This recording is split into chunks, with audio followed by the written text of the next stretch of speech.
Арыбаңыздар, урматтуу телекөрүүчүлөр. Сөздүн көркү көрсөтүүсү сиздердин назарыңыздарда. Бүгүнкү көрсөтүү сүйлөө адебиндеги учурашуу жөнүндө.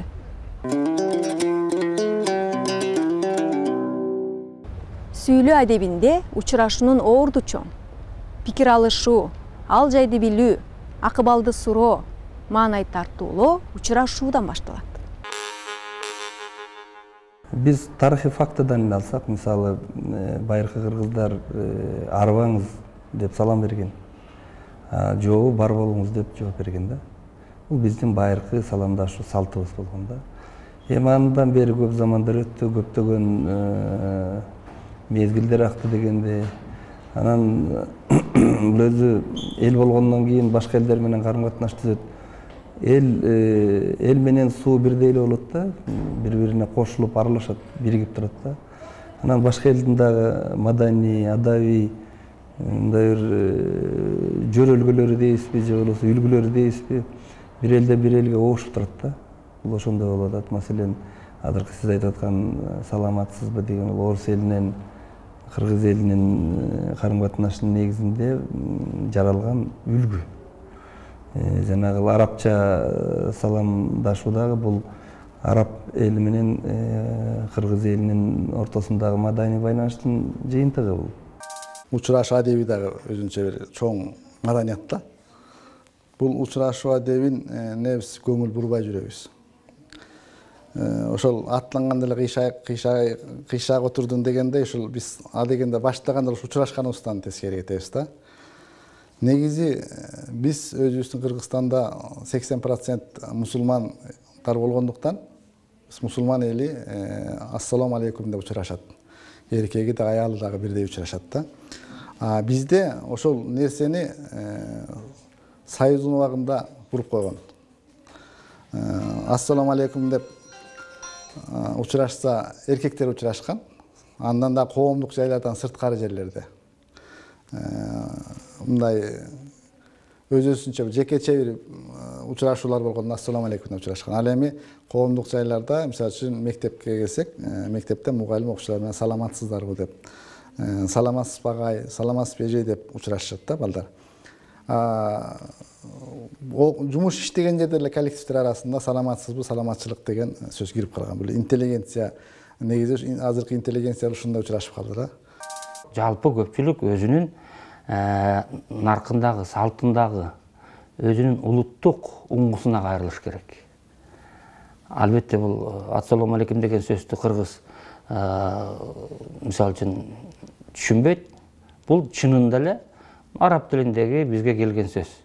Бул эч качан баягы араб элине карата болчу, араб тилине карата жерүү маанысында эмес. Мейли кайсыл тилде учурашуу бул адамдын жекече өз эркиндеги маселе.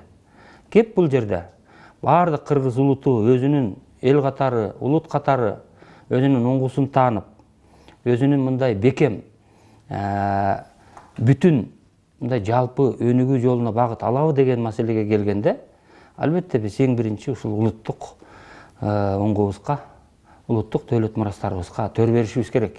Мусулман экенибизди эч ким бизден бөлүп кое албайт. Бирок биз кыргыз мусулманыбыз. Ошо мусулман болгондо дагы кыргыз мусулман болуш керек да. Мусулман деген мындай жалпы орток белги. Анткени араб мусулманы бар, өзбек мусулманы бар, кыргыз мусулманы бар, дунган мусулманы бар. Учурашуу бул сөздүн башы. Мындайча айтканда адамдын бири-бирине кылган мамиленин башы. Мына ушул учурашуудан адамдын бири-бирине болгон мамилеси башталат.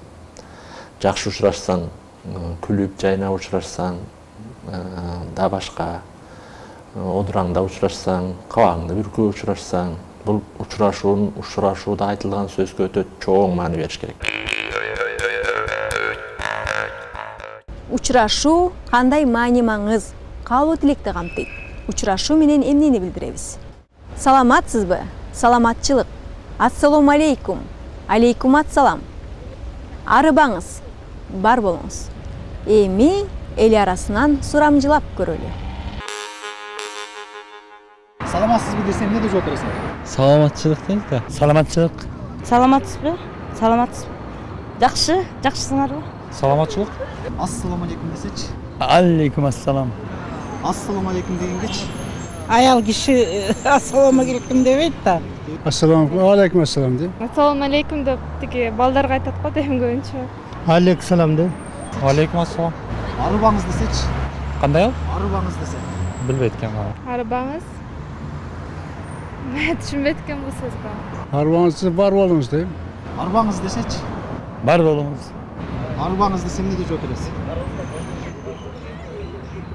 Арбаңыз десе арбаңыз дейт го. Арбаңыз десечи. Бар болуңуз деп. Арбаңыз андайды билбейт экем. Арбаңыз деген сөзгөчү. Билбейт экен. Арбаңыз десе эмне дейсиң? Бай болгон деп. Арбаңыз десе. Билбейт экен. Арбаңыз десе карабаңыз. Арбаңыз десечи. Аны билбейт экенбиз. Арбаңыз. Билбейт экен. Ассаламу алейкум деген сөзүнүн мааниси кандай? Ассаламу алейкум деген сөздүн аты саламатсызбы деген да, саламдашуу да. Ассаламу алейкум деген сөзүнүн мааниси эмне? Эсте унутуп атам, эсте эле айта албай атам чын.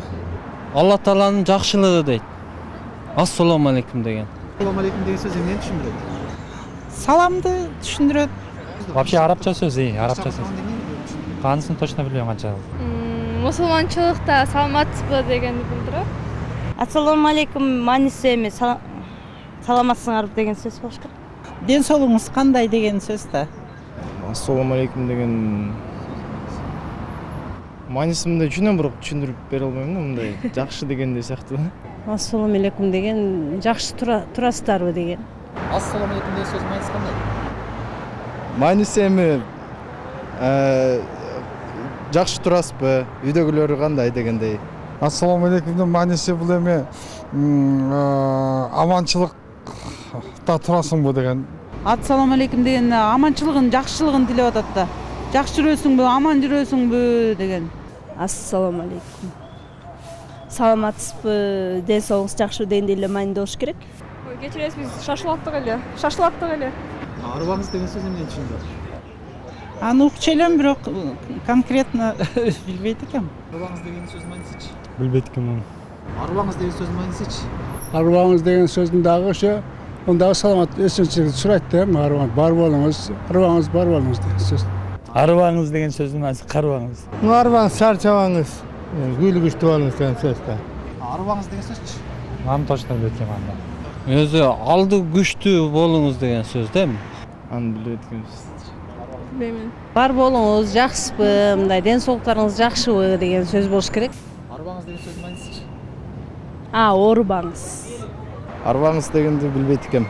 Арбаңыз деген сөздүн мааниси менен ассаламу алейкумдуку бирдей эле болуш керек.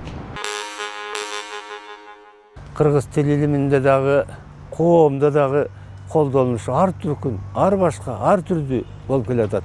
Бир системага салынган эч нерсе жок. Биздин элибизде дагы жана арба деген сөз бул мааниси абдан терең. Бул ден соолукту дагы, адамдын мындай көңүл маанайын дагы, анын кандайдыр ой санаасын дагы, кайрат күчүн дагы, анан албетте мындай дене боюнун саламатчылыгын каалоо арба. Арбаңыз бул өзү байыркы кыргыздарда дагы ушундай колдонулган сөз. Себеби таш жазууларда дагы арбасын деген сөздөр бар экен да. Таш жазууларда да арбасын деген сөз бар. Арба деген сөз өзү эмнени көрсөтөт? Чарчаба, чалыкпа. Арыбаңыз деген менин оюмча бул жакшы сөз. Анткени арба мындайча айтканда дайыма демдүү жүр. Чалыкпа, чарчаба деп каалоо айтып атпайбы? Жолукканда эле эки адам бири-бирине каалоо айтадан баштап атат да. Арбаңыз. Менин пикирим боюнча арбаңыз деген абдан жакшы сөз да. Адамдын арбаганда мында адамдын физиологиялык жагын да камтыйт, анын моралдык психологиялык жагын да камтыйт, интеллектилик жагын да камтыйт. Бизде арба дегенде эле жалаң эле күч кубаттуу бол деген эмес, акыл жагынан дагы, рухий күч кубат жагынан дагы мындай тайбай, андан ары күч кубаттуу болсун деген мааниде айтып атат да. Каалоо иретинде да айтып атат, суроо иретинде да айтып атат да. Ошон үчүн арыбаңыз деген бул абдан көп маанини туюндурган эле сөз да. Анан бар болуңуз деген да жооп абдан сылык, абдан маданияттуу да. Ама азыр көндүм адат, тилдик адаптация деген маселе бар. Ошон үчүн азыр көбү жанагындай орустун калька, орус тилинен калька түрүндө кабыл алынган саламдашууну кабыл алып атышат. Эми кандай болгондо да саламдашуу бул жакшы да. Адамдар бири-бирине кайрылганда каалоо менен кайрылганы туура да.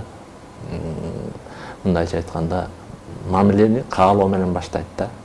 Көз жолукканда мен өзүңө болгон каалоомду айтып арыбаңыз, демдүү жүрүңүз.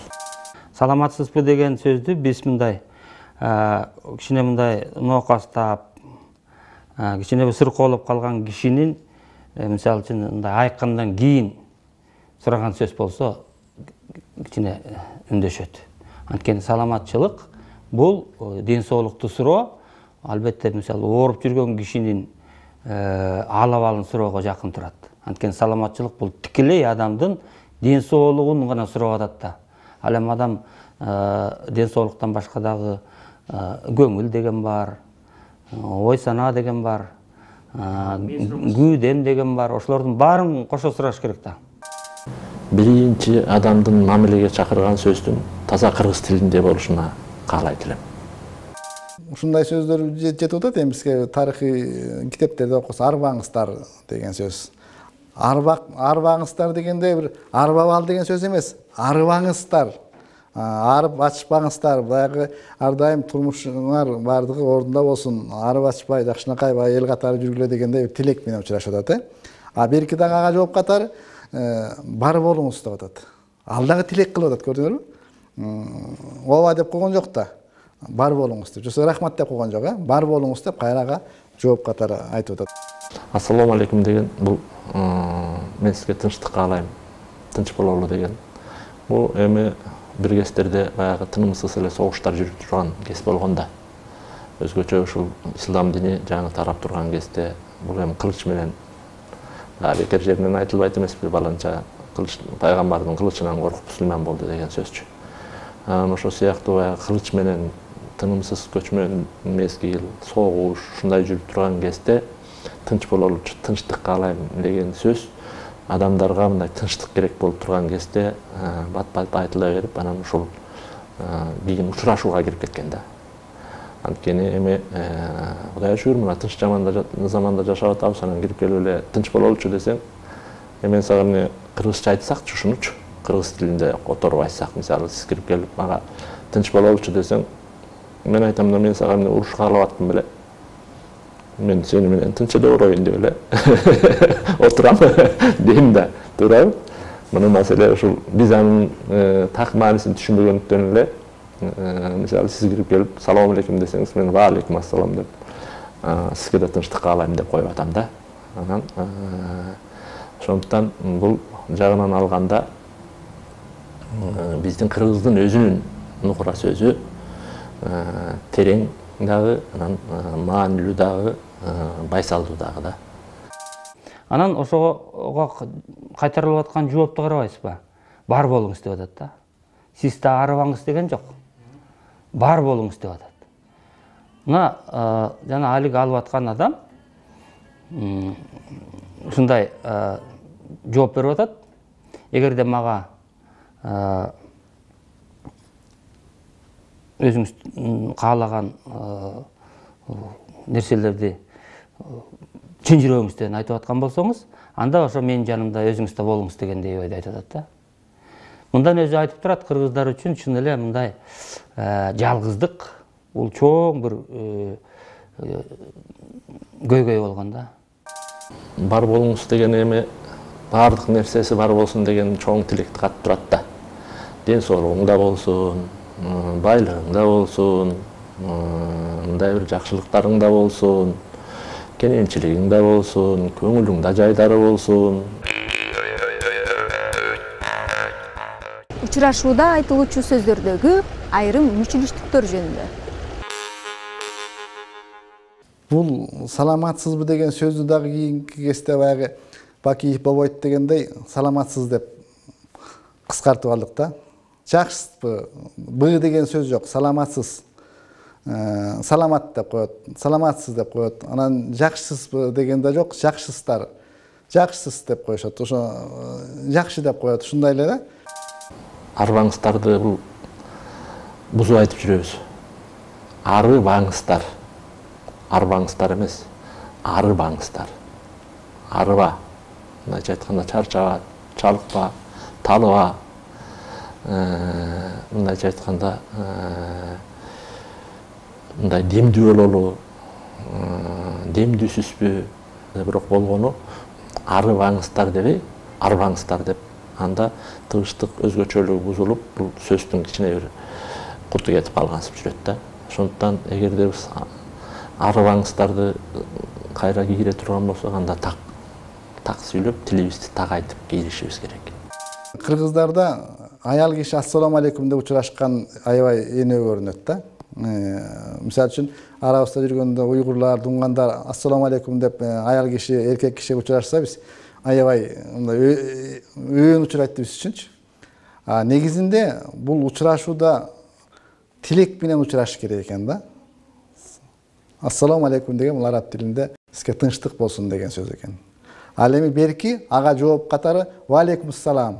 Сизге да тынчтык каалайм деп экөө бирине бир жакшы тилек каалоо менен учурашып баштайт экен да. Элибизде эрте мененки кечки учурашуулары кандай болгон? Жакшы жатып жай турдуңузбу? Кутман таң, кушубак кечиңиз менен. Мал жан аманбы?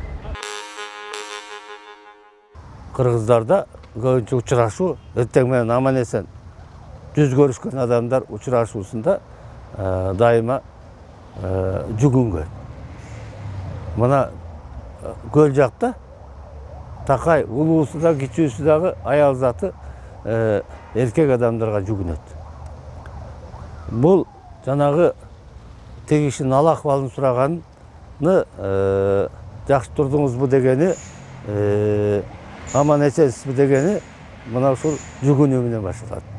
Аны болсо теге улуу киши бактылуу бол, аман бол айланайын, өмүрлүү бол, Кудайым жалгасын, теңир жалгасын деген батасын берет ага. Бизде эрте менен кутмандуу таңыңыздар менен, түштө болсо кутмандуу күнүңүздөр менен, кечинде кушубак кечиңиздер менен, кутмандуу кечиңиздер менен деп айтылып жүрөт. Бул радиодо, телевидениеде айтылып жүрөт, бирок жалпы элибиздин арасында антип айтылбайт да. Эрте менен жакшы сыңарбы деп эле коебуз эшиктен эле. Кутман таңыңыздар менен десек, аны барып күлүп калышат. Эмне болду сага деп? Аны эл мындай бир кандай бир оюн коюп аткандай маанинде кабыл алып, же тамашалап аткандай маанинде кабыл алып, кутман таңыңыздар менен деп эшиктен кирип келсем барып күлүп калышат. Эмне болду деп? Негизинде айтып койсо эле болмок да. Кутман таңыңыздар менен, осы кечинде кушубак кечиңиздер менен деп учурашып койсо болот эле. Бирок ал эл арасында мындай өнүкпөгөндөй бир ушу маданият чөйрөсүндө ушу мадани бир иш-чаралар болуп атканда айтыла турган нерседей болуп азыр ошол жерде эле сакталып туруп атат да. Кутмандуу күнүңүз менен дегендин өзү күн жөнүндө сөз болот. Ошол бир күндүк сиздин күнүңүзгө жакшылык каалап атат. Мына ошон үчүн кутмандуу күнүңүз менен деген сөз алда канча түшүнүктүү дагы кенен маани берет деген ойду айткым келет. Бул эми али аныктала элек, али тактала элек, элге толук сиңе элек көрүнүштүн бири да. Мисалы башка элдерде эртең менен да учурашат экен, түштө башкача учурашат экен, кечинде башка түрдө учурашат экен. Анан ошонун негизинде эле пайда болгон көрүнүш деп ойлойм да. Мисалы кыргыздар эртең менен башкача, же кечки, же түштө башкача учурашкан эмес. Кыргыздар бир эле учурашкан, ошо менен бир эле түрү болгон да учурашуунун. Анан бул жанагы маданий байланыштардын негизинде жаңы мындай бир мезгилдин догушуу дейбизби, мезгилдин азыркы замандын агымы дейбизби, ошо элдердин таасиринде жаралган көрүнүш да. Бул деле тил процессинде бул объективдүү, бул реалдуу да. Учурашуунун кайсы варианты жарашыктуу болмок? Баардыгы ушундай учурашкыла деп системага салуу кыйын болуп калды да менимчечи. Мисалы үчүн арбаңыздар дегенди балким бир коомдук бир маданий иш-чара өтүп атканда учурашып атышат азыр, Анан жөн эле келип эшиктен кирген киши азыр арбаңыздар деп учурашпайт. Айрымдар арабызда бар эми баягы улуттук патриоттук сезими аябай ичине батпай аткандар, кыргыздын бир улуттук намысын көтөрөм, кыргыздын бир тарыхый бир өткөн нерселерин кайра койготом деген аракет кылып жүргөн адамдар бар. Ошолор балким ошондой нерсени тараткысы келип, ошондой учурашышы мүмкүн да. Негизинен эл жакшысыздарбы, саламатсыздарбы деп эле калышты да. Дини азыр Кыргызстанда баягы ислам дини жакшы дүркүрөп өнүп келаткандыктан бул дини чөйрөдө ассаламу алейкум деген кадимки эле кирип калды. Эми бул ассаламу алейкумдар эмес, ассаламу алейкум рахматуллахи ва баракатух деп мындай жайып учурашканга үйрөнүп баратышат азырчы. Жөн эле ассаламу алейкум деп койбойт да. Берки дагы али келгенде ва алейкум салам деп бир кенен айтыш керек экен да. Ошону дагы биз эми эгерде мындай жаштар ушундай ислам динине кирген боюнча кетип баратса, жакынкы жылдарда ассаламу алейкум, алейкум ассалам эркектердин дагы аялдардын дагы ортосунда эле айтыла турган учурашуу. Биз жакшы барыңыз деп, жоксо давай, ладно деп кетип атпайлыбы? Жок, болуптур. Давай. Биз кеттик, менен биз качтык деп коебуз, Андай эмес, ассаламу алейкум деп кетип аткан адам дагы учурашыш керек. Берки калып аткан ва алейкум салам деп узатыш керек. Бизде кетип аткандагыбыз жок. Ладно болуп калды, давай болуп калды, Кыргыздын өзүнүн сөзү менен жакшы калла дебей калдык биз. Акырындык менен жашоого кирген сөз көнүмүшкө айланып калат дагы, ал туруктуу өзүнүн жашоосун алып кетет. Мисалы, ассаламу алейкум деп биз маанисин түшүнбөгөн сөздү баягы мисалы америкалыктардын хайлөө дегендей эле жолуучусу дагы немистердин гутен морген деген сыяктуу сөзүн түшүнбөй эле айта берген сыяктуу эле айтып жүрүп эле анан жашообузга кирип кетти да бир учурда, туурабы? Азыр деле мисалы ассаламу алейкум, саламатсыз деп айрылабыз, бирок анын артында эмне деген маани жатат баары эле түшүнө бербейт, анын тынч бололучу деген сөз экен, туурабы? Ошол сыяктуу бул мисалы арбаңыздар деген колдонула берсе, акырындык менен мындай кирет да анан кийин жумшак болуп калат. Биринчи киргенинде бул кандайдыр бир катуу болушу мүмкүн. Мындай айтканда одонодой, оройдой, бир мындай бир төп келбегендей болушу мүмкүн да. Бирок ал жашоодо колдонула берсе, кийин өзүнүн маңызына өтөт дагы, жумшак катардагы эле жакшы сөздөрдүн бирине айланып кетет. Бул биринчиден. Экинчиден, эң башкысы анын маанисин түшүнүп турабыз да. Тилди жандандырыш үчүн, кайра тилибизди жандандырыш үчүн, анан тил аркылуу бири-бирибизге болгон кыргыз мамилени, кыргыз менталитетин кайра жандандырыш үчүн көбүнчөсүн ошол өзүбүз түшүнгөн сөздөрдү сүйлөшүбүз керек да. Бири-бирибиз түшүнгөн сөздөрдү айтышыбыз керек бири-бирибизге. Улуттук нарк насилди сактаган арба деген саламдашууну, учурашууну жогору баалап турам. Анткени бул тикиден-тике улуттук деңгээлдеги сиздин ден соолугуңузду сураган, сизге жакшылык каалаган бирден бир эле кайрылуу учурашуунун негизи ушунда турат. Тигил болсо арабтыкы болсо. Антип айрытан бери келаткан кайрылууну эмне үчүн биз жеришибиз керек. Тескерисинче ошондой карылууну, учурашуу, кайрылуу учурашууну сактап, элге кеңири таралтып, келечек муундарыбызга сактап туруп беришибиз керек го деген ой бар. Бул жөн маселе эмес. Буга улуттук деңгээлде жалпы элдин жан дүйнөсүндөгү руханий деңгээлде көңүл бөлүшүбүз керек да. Муну бекер көтөрбөпсүңөр. Бул кандайдыр бир эки ооз, бир ооз эле сөз болгону менен, мен жана башында айтып өткөндөй, адамдын мамилесин баштаган сөз. Учурашуунун ушул формасы элге мындай тамырлап, жайылып кетсе, атаганат абдан сонун болот эле. Мен муну педагог катары ушу өз тажрыйбамда байкайм. мисалы балдар менен учурашканда адатта биздин педагогдор, мугалимдер саламатсыңарбы балдар деп учурашат. Балдар аларга кайра саламатсызбы эже деп кайра суроо менен жооп кайтарат. Анан бул жерде бизге кандай каалоо тилек, кандай баарлашуу, кандай маанай туюлуп атат. Суроого суроо менен жооп берип туруп калабыз, ошо менен биз учураштык деп эсептейбиз. Бул менимче өтө чекилик. Эгерде мугалимдер арбагыла балдарым деп жооп кайрылса, а балдар жапырт бар болуңуз эжей, бар болуңуз агай десе, бул таптакыр башкача мамиле, башкача маанай. Мына ушунун өзүнөн эле жанагы сабактагы жанагы окуу процессинин маанайы өзгөрөт. Демек окуучулардын дагы жанагы сабакка болгон мамилеси ушунун өзүнөн эле өзгөрөт. Ыраматтылык Амантурага айтып койчу. Мен адамзаттын жаркыраган келечегине ак калпагымды кайкалата кийип, кемер курумду курчанып, алчыланта ак тулпарымды минип алып барам. Ак өргөмдү тигип алып барам деп койчу. Анысыңарындай биз өзүбүздүн көнөчөгүбүздү, өзүбүздүн көрөнгөбүздү уютуп, ошондон бир нерсени жаратууга умтулушубуз керек. Албетте, мындан мисалы араб тили же байып же жардыланып тили кетпейт. Болгону биз өзүбүздү өзүбүз аңдап таануу маселесин мындай ырааттуу, максаттуу жүргүзүүгө гана жүргүзүшүбүз керек. Улуттук кыртышка кайра кайтып келүү жөнүндөгү маселе бүгүнкү күндө өтө актуалдуу, өтө маанилүү, маңыздуу болуп турат. Биздин бүгүнкү күндө жашообуздун көп жактарында улуттук кыртышка кайра кайтып келүү маселеси мындай жигерлешип баратат да. Мына ошонун эле бир түрү.